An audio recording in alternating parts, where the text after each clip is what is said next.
This is a video tour of a shed I used to own and still maintain a bit. I enjoy spending time here.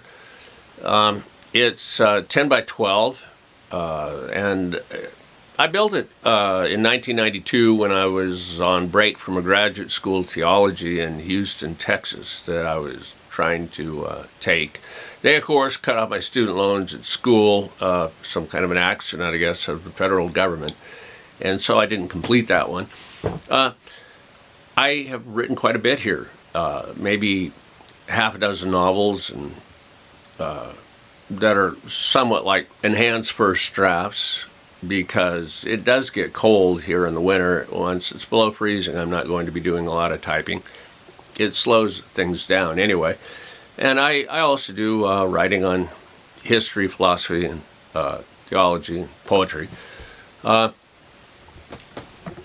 It's fairly strong. As you can see, there are too many 2x4s in the ceiling. Not being a builder, I overcompensated, concerned about the snow load. Very heavy wet snow here seasonally. 80 inches of rainfall or precipitation generally. Polycarbonate windows let light in. Never had to shovel the snow, and I have sometimes used snowshoes. I got myself a pair of titanium snowshoes, military surplus, that will be fun to try out. I used to walk into town. It's about 7 miles to the library where I have internet access. There's no cell phone access here. That outside is a 30-watt solar panel that is sufficient to power 2 batteries that lets me charge devices. The floor gets cold in the winter. It is not insulated. The bed is 24-inch wide plywood, and it's all right except blankets fall off, and if it's 10 degrees, wakes one up. And then one has to recover the coverage. You need to rely on your own body heat for warmth here. It's a different experience than living on the grid. I did build a gambrel roof addition to keep the heavy snow from sliding off the roof and running into the back of my neck when I went out the front door. Outside I have a 30-watt solar panel. I have a cherry apple tree that I've been trying to get to grow since '92.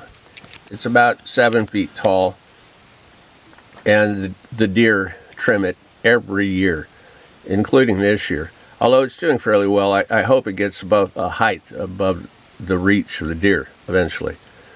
And thank you for the tour. Good morning. I thought I would make a little video about going to get some water here at a shed in southeast Alaska to make some coffee this morning.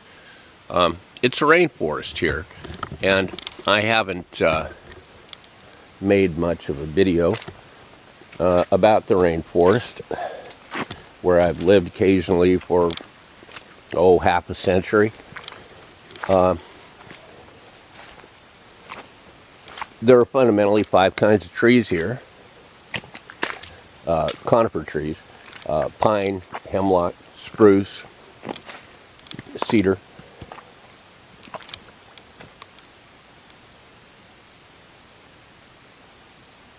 And fir, a late arrival, historically speaking. This is a really good place to think about philosophical and environmental things, obviously. The Tongass rainforest has about 10% old-growth forest remaining. It's been cut. This area was logged about a century ago, and it's very slow because of the muskeg to recover from logging. Muskeg is moss of various that compacts, and it is over rock that was scoured bare perhaps 10,000 years ago by glaciation, when the Wisconsin glaciers were here. The Tidewater Glacier, the southernmost one, is the Laconnie Glacier. It's about 10 miles from here, 10 miles north. These trees have a lot of tries. They grow, they die,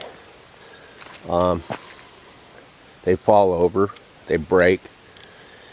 And given enough dead trees rising and falling, a thicker layer grows and larger trees grow, and given enough time, perhaps several hundred years, they might stabilize into a large old-growth forest. Of course, places that are in the sunshine all of the time, sunny slopes with just more stable ground for some reason, have a much faster and successful regrowth rate. Wildlife here, there are not that many mammals in the forest. There are two kinds, bear, brown, and black bear wander here occasionally. Wolves that don't like to share the same space as humans. Occasional land otter. Squirrels. Porcupine. More frequent visitors are birds of various kinds. Several kinds, including cranes that fly overhead. President Trump survived an assassination attempt yesterday. He was earmarked by an assassin, a would-be assassin, apparently, who must have had trigger pull and his target of a head. The rest of Trump was probably protected by vests or a bulletproof podium. Was not available for targeting. And so the head, which is fairly narrow from a distance to hit, he missed it. He hit the ear, and Trump, it was quite a bit of grace to survive. Although, as I understand it, the Homeland Security and Mayorkas, who was impeached by Congress, who was in charge of Homeland Security and Secret Service, didn't do a good job. They're supposed to prevent any direct fire shots to a mile and a half out.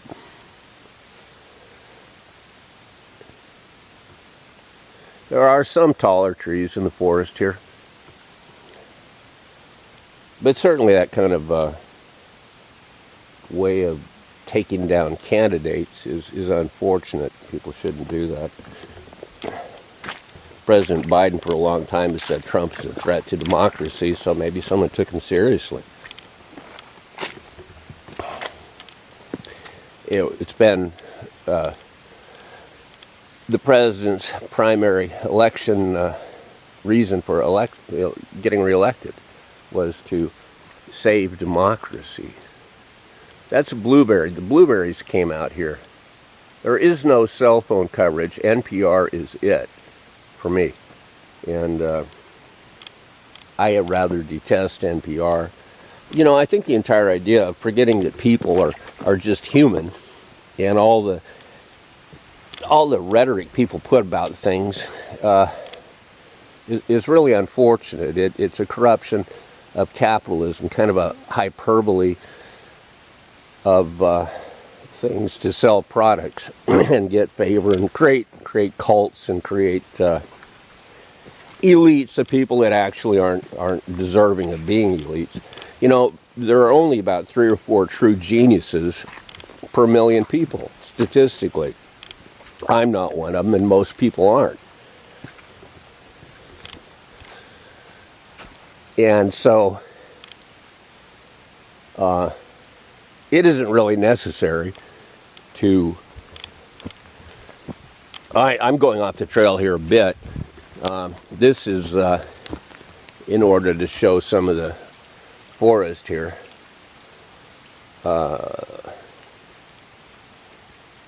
Blueberries, not a lot. There is water right there. I don't usually get it. It's been raining a bit, so there's water that's come up from below. The water flows underground and then appears at the surface in a few places. That's a better tree right there. It's 2 feet across, cedar, yellow cedar. Good tree. There are a few of those. Through there is the remnant of an old growth tree. That one was 3 feet across. Probably a small tree when it was logged a century ago. That survived being logged and broke off.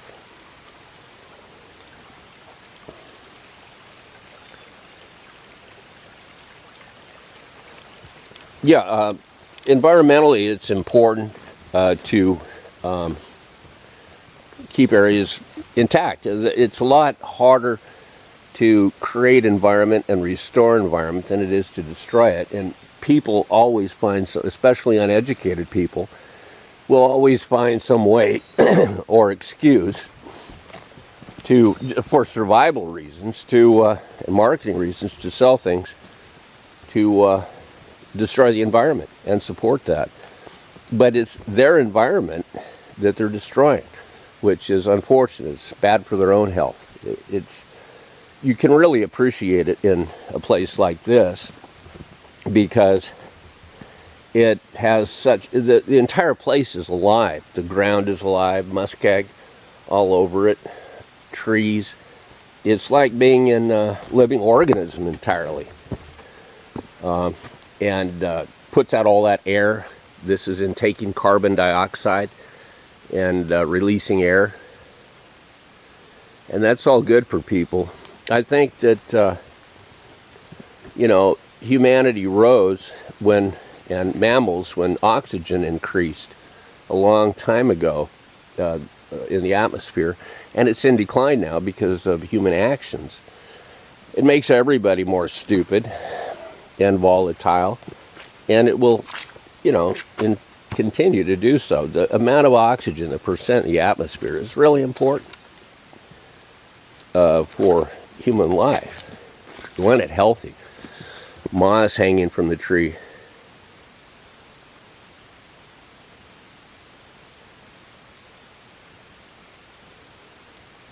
This is the way to get water.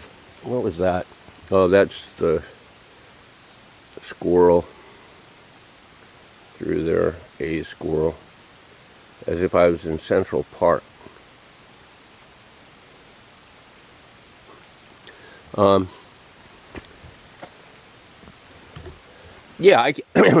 I would not create a great division between Christian theology and Christian beliefs and nature and environment myself. They're not. God could have created the universe in 6 days and rested simply as a membrane and let it unfold thereafter. Relativity and all that.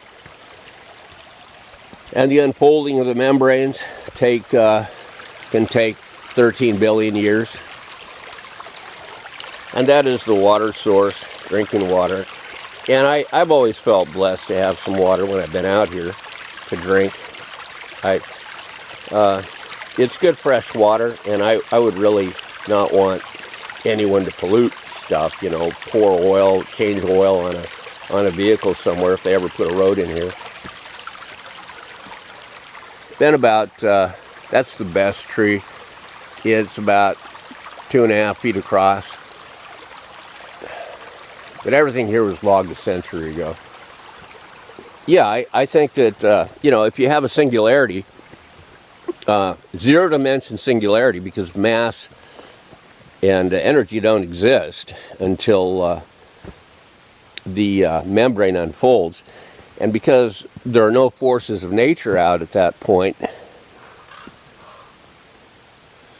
it expands faster than light, which is hyperinflation.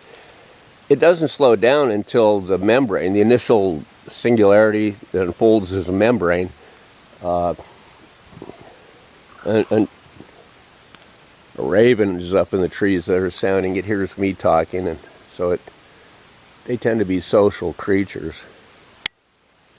So it interacts. the membrane unfolds, it starts fraying around the edges. The four forces emerge. The strong force, electroweak, and the Higgs field emerges from it, and gravity. And then all the mass created with entanglement can slow down too. But this could all happen in the pre-design phase by God says word to begin, unfolds the membrane from zero-dimensional point singularity. And the rest happens. And I just don't, and it's all pre-designed. I believe pretty much in predeterminism, predestination, because it just seems to be consistent with the nature of forces and things.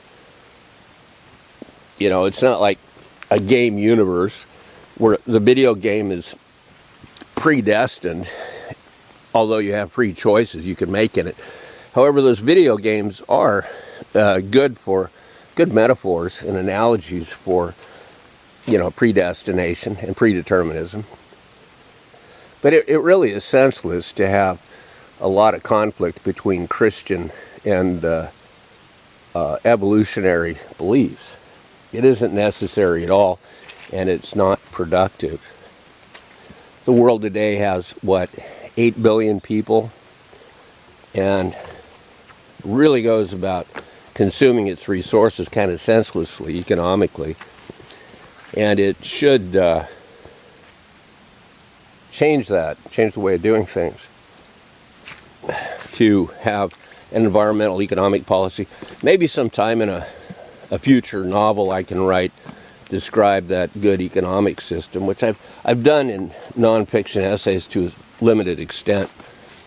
But my fiction books, incidentally, don't sell very well. They're mostly enhanced first drafts that I have written, mostly started here, and I can only go so far with them generally.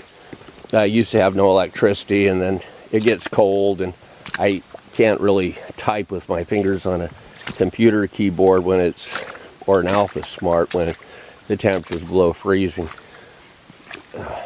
for very long.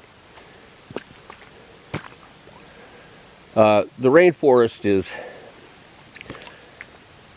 a really valuable resource for everyone living, services for humanity and all that. The fishing's in decline here. In this area, the Chinook have mostly disappeared in my lifetime. It's just overfished, and the technology for fishing, fish finders, is too common. And everything's endangered, whales and bear and wolves, because, as I said, the technology is just too excellent. Drones. I don't know, drones and AI, they may put everyone out of work. There isn't anything from stocking supermarket shelves to driving vehicles that couldn't be done by robots with AI in them quite well. The military applications in the future are really remarkable too, to think about. It's not a great time to have humanity divided. I think that they should settle the Ukraine war, just split the difference with Russia and let Russia have half of Ukraine, which it all historically owned. It's possible that Bill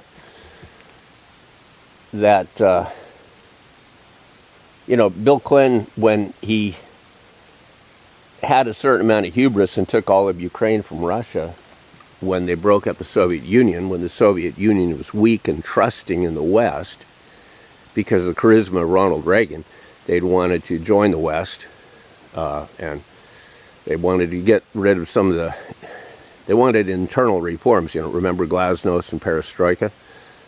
But I think that Bill Clinton, perhaps too much under the influence of Britain and Oxford.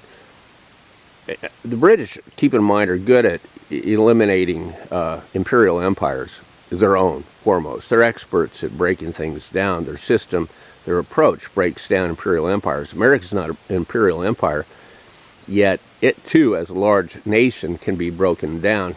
And taking Russia from, or Ukraine from Russia was one of those steps that the kind of avarice that former imperials would have from Britain, and it certainly would appeal to some Wall Street people, the idea of land conquest, who are not very well informed about history. For instance, Russia's willingness to continue to fight, as they did against Hitler's forces in Operation Barbarossa, and that British attitude infected Democratic Party politics. They've defended that ever since, including with Joe Biden today. Endless make Ukraine great again kind of approach to things. And I believe Joe Biden believes he's stuck in 1984. His worldview is about that of where it was in 1984. Anti-Soviet Union, pro-labor union, and appealing to minority voters. And that's all he has to do. It's automatic. It's not all those causes are bad, besides the Cold War thing. But it just is an automatic kind of attitude that could go on to his real old age. And it's importunate, it's unadaptable, non-adaptable, and just not very bright. That is a hemlock tree right there, that small one. That's a larger hemlock. That is a yellow cedar. I like the yellow cedars best, I think. That or the fir. Anyway, it is a rainforest. It rains 80 inches a year. It's wet. Water flows through the muskeg and into little creeks and things.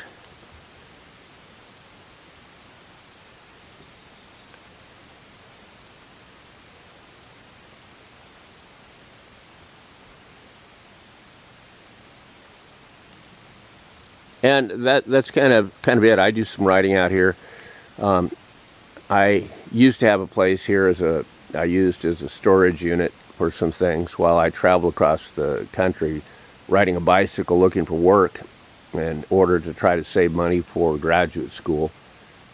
That never worked out. I didn't get it. I would have liked to, but it just never happened. I wanted to be an educator somewhere overseas, in poor countries that didn't have a lot of money for educators with graduate degrees. And because of the way that foreign education is set up, it would have been easier because for them, a bachelor's degree is a 3-year degree. And so if one has a graduate degree, it clearly differentiates one from just a 3-year degree. America has 4 years, of course, to get a bachelor's degree. It was just unfortunate it didn't happen. It wasted a lot of time. I got some books written, about 40 books on history, philosophy, theology, and science fiction, and poetry kind of things, just to stay ready so I could maybe afford to enter graduate school, and that, as I said, I just didn't pay for. And I got a little military reserve service in that ended in 1990. And yeah, this is a good place to think about contemporary affairs without much distraction except for propaganda from NPR. I try to get news off the internet when I go into town every week or two. Well, thanks. This was going to get water to make a cup of coffee in the morning.